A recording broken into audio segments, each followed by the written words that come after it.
आज हम इस वीडियो के माध्यम से 15 अगस्त पर अपनी बात रखेंगे। 15 अगस्त हमारे लिए, हम भारतवासियों के लिए राष्ट्रीय पर्व है।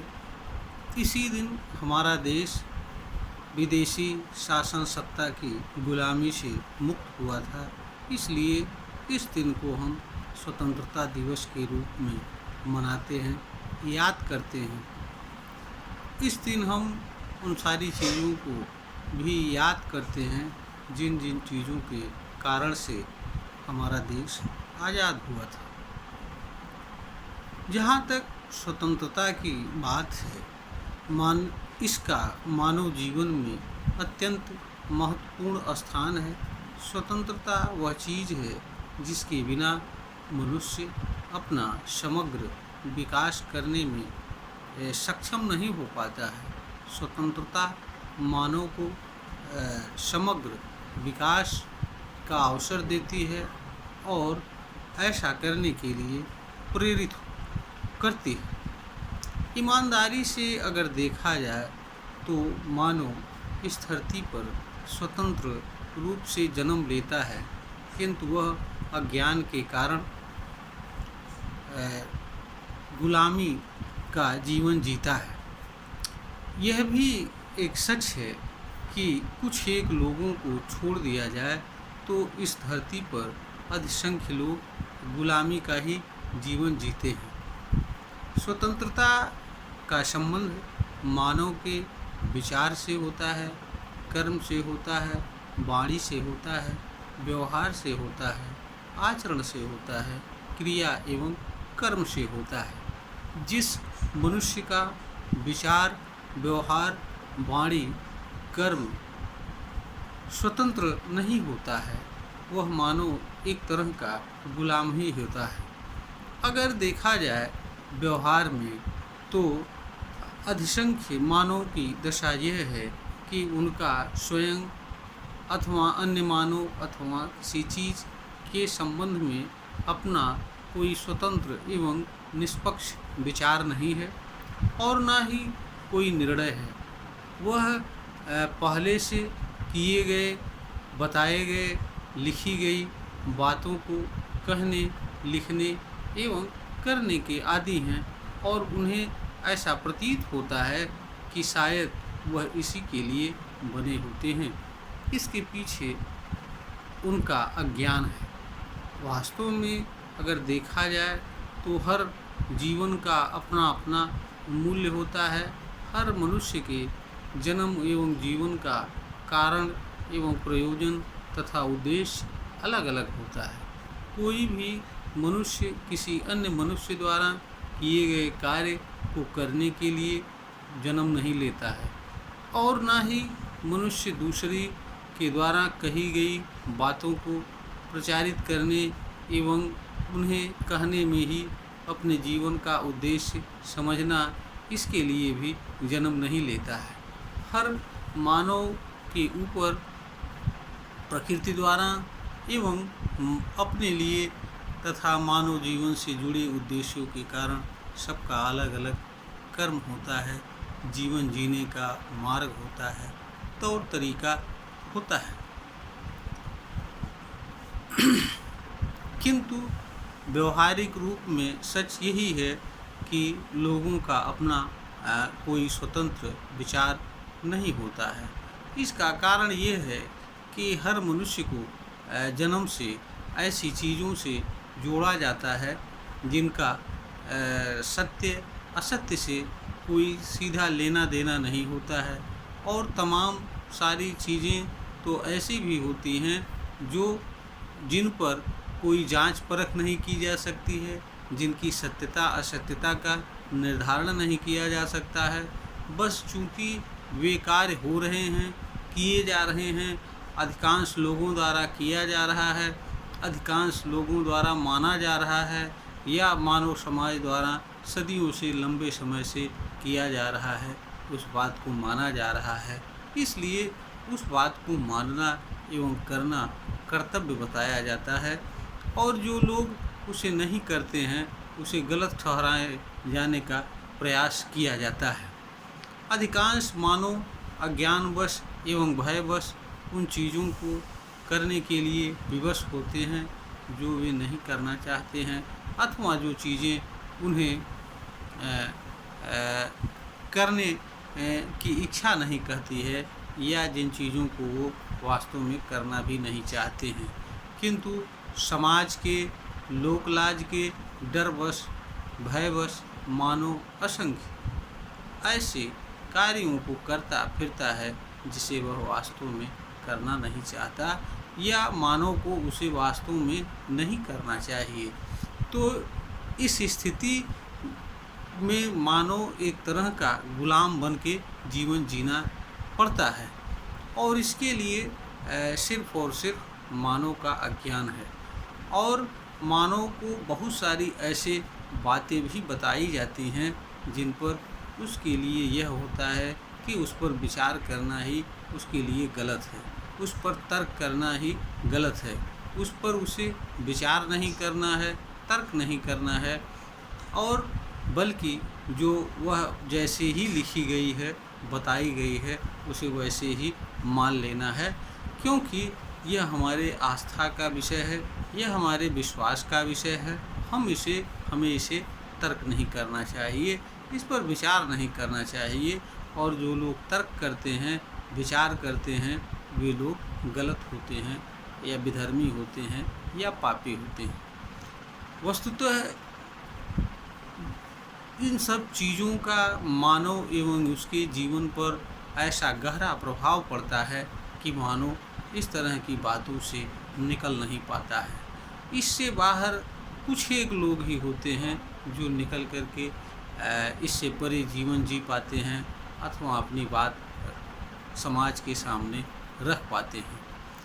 एक सच्चाई यह भी है कि अगर ईमानदारी से देखा जाए तो जो व्यक्ति ईमानदारी से, निष्पक्षवाद से कोई बात कहता है, समाज के अधिकांश लोग अज्ञानवश उसे ही गलत एवं दोषी ठहराने का प्रयास करते हैं। यह अलग बात है कि जब उसकी बात की सच्चाई का पता लोगों को चलता है तो लोग उसे मानने लगते हैं और उसकी बात को मानने लगते हैं, किंतु प्रारंभिक अवस्था में या शुरुआत की अवस्था में उसका विरोध करते हैं, और विरोध इस हद तक करते हैं कि बहुत सारे जगहों पर तो बहुत सारे लोगों की जानें भी चली गई। तो मानव की जहाँ तक स्वतंत्रता की बात है, उसका संबंध मनुष्य के विचार से होता है, क्योंकि मनुष्य का जो भी क्रिया एवं कर्म होता है, वाणी होता है, आचरण होता है, व्यवहार होता है, वह सब कुछ मनुष्य के भीतर बैठे या मनुष्य द्वारा स्वीकार किए गए या मानव द्वारा माने जाने वाले विचार के अधीन होता है, नियंत्रण के अधीन होता है, अथवा उसके अनुसार होता है। तो मानव की स्वतंत्रता का संबंध उसके विचारों से होते हैं, और इस चीज़ को हमारे भारतीय संविधान ने भी स्वीकारा है, माना है। इसीलिए वाक एवं अभिव्यक्ति की स्वतंत्रता को सबसे ऊपर रखा गया है हमारे संविधान के आर्टिकल 19(1) में। इसी के तहत हमारे संविधान में वाक, प्राण एवं दैहिक स्वतंत्रता को अलग से अनुच्छेद 21 के तहत संरक्षित किया गया है। वास्तव में स्वतंत्रता जन्म से व्यक्ति को मिलती है। यह किसी कानून या किसी मजहब या किसी धर्म का विषय नहीं होती है। कानून तो कुछ स्वतंत्रताओं को मान्यता प्रदान करता है, उन्हें वैधानिक संरक्षण प्रदान करता है, ताकि दूसरों के द्वारा या किसी अन्य के द्वारा मनुष्य के स्वतंत्रता में दखलंदाजी न कर सके, और मनुष्य अपनी स्वतंत्रता का सम्यक उपयोग करते हुए विकास कर सके।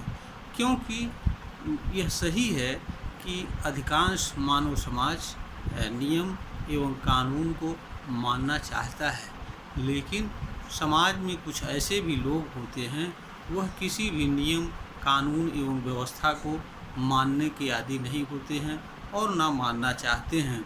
इस तरह के लोग आप होते हैं बहुत कम संख्या में, किंतु ये समाज को अपने तरफ आकर्षित करने और उस तरफ मोड़ने तथा समाज को प्रभावित करने की क्षमता रखते हैं।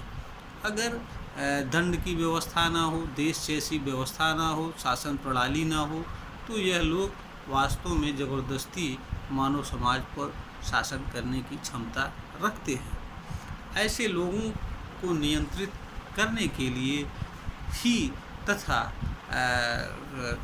अधिकारों की रक्षा के लिए ही नियम एवं कानून एवं व्यवस्था मानव समाज के लिए आवश्यक होता है। आज अगर देखा जाए हमारे देश में चाहे कोई पढ़ा लिखा हो, चाहे अनपढ़ हो या किसी भी तरह का हो, वह एक तरह का गुलाम ही है, इसके अलावा और कुछ नहीं।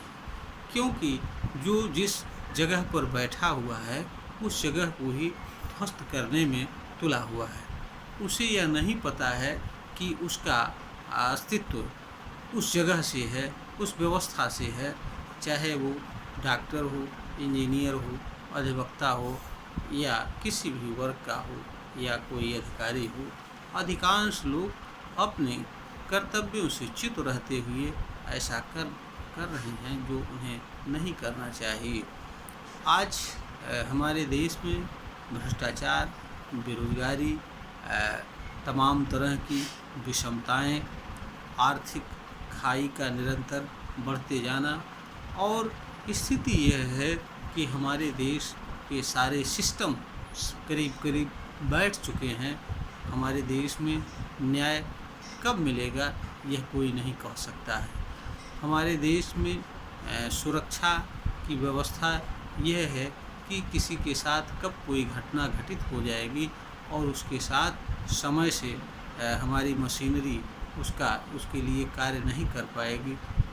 आम जनमानस स्वयं सीधे प्रशासन के पास जाने से भी कतराता है, क्योंकि उसे यह लगता है कि शायद हमारी बात की सुनवाई नहीं हो पाएगी या हमको लोग सुनेंगे नहीं।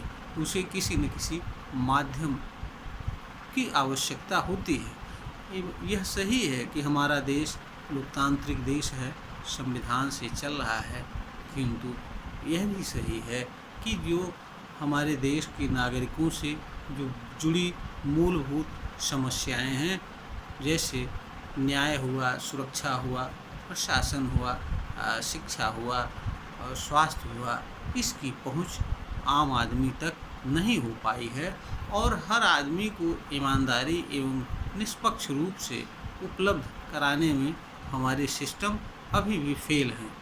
यह इसे मानसिक गुलामी कहा जाए या कुछ और कहा जाए, हमारे समझ से तो मानसिक गुलामी ही उचित होगा, क्योंकि हम जिस सिस्टम में बैठे हों उस सिस्टम को ईमानदारी से न चलावें, उसमें भ्रष्टाचार करें, तो यह एक तरह की गुलामी ही होगा। क्योंकि गुलाम का अर्थ उस व्यक्ति से होता है जिसे वह न मालूम हो कि वह क्या है, वह क्या कर रहा है, उसे क्या करना चाहिए और क्या नहीं करना चाहिए। यानी गुलाम का तात्पर्य ऐसे व्यक्ति से होता है जो विचारहीन हो, विवेकहीन हो, तर्क संगत ना हो, विचार सम्मत कार्य करने वाला ना हो और उसका मन एवं अंतःकरण शुद्ध एवं पवित्र ना हो, तो यह बल्कि दूषित हो, उसके अंदर अलग अलग लोगों के प्रति अलग अलग व्यवहार करने का विचार हो।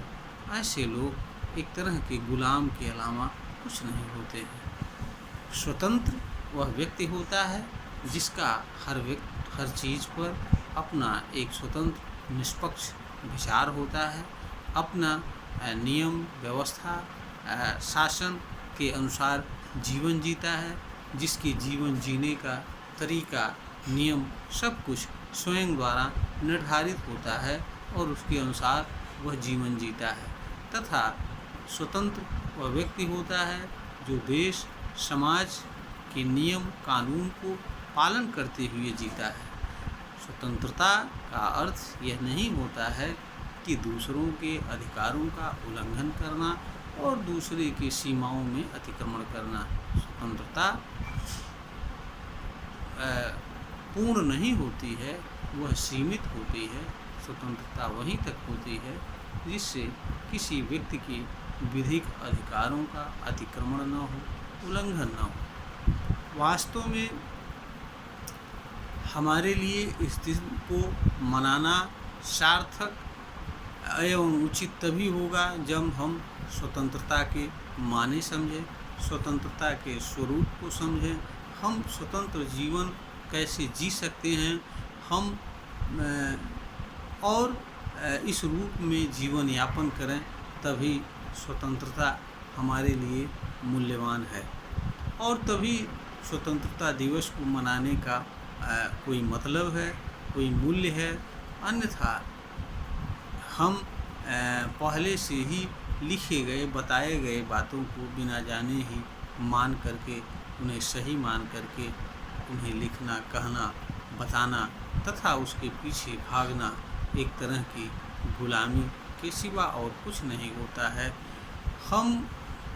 हमारा समाज, हमारा देश स्वतंत्र सुरक्षित तभी होगा जब हर व्यक्ति वैचारिक रूप से स्वतंत्र होगा, निष्पक्ष होगा, अपनी बात को निष्पक्ष भाव से रखेगा, ईमानदारी से हमारे देश के संविधान एवं नियम एवं कानून का पालन करेगा तथा जो कर्तव्य देश एवं जनता के प्रति है उसका ईमानदारी एवं निष्पक्ष भाव से निर्वहन करेगा।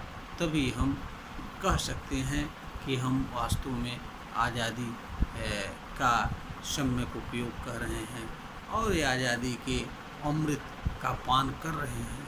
अन्यथा हम एक तरह के गुलामी का जीवन जीने के अलावा और कुछ नहीं कर रहे होते हैं। यह वीडियो ज्ञानवर्धन हेतु बनाई गई है। अगर ज्ञानवर्धन के योग्य प्रतीत हो तो इसे लाइक करें, शेयर करें और सब्सक्राइब करें।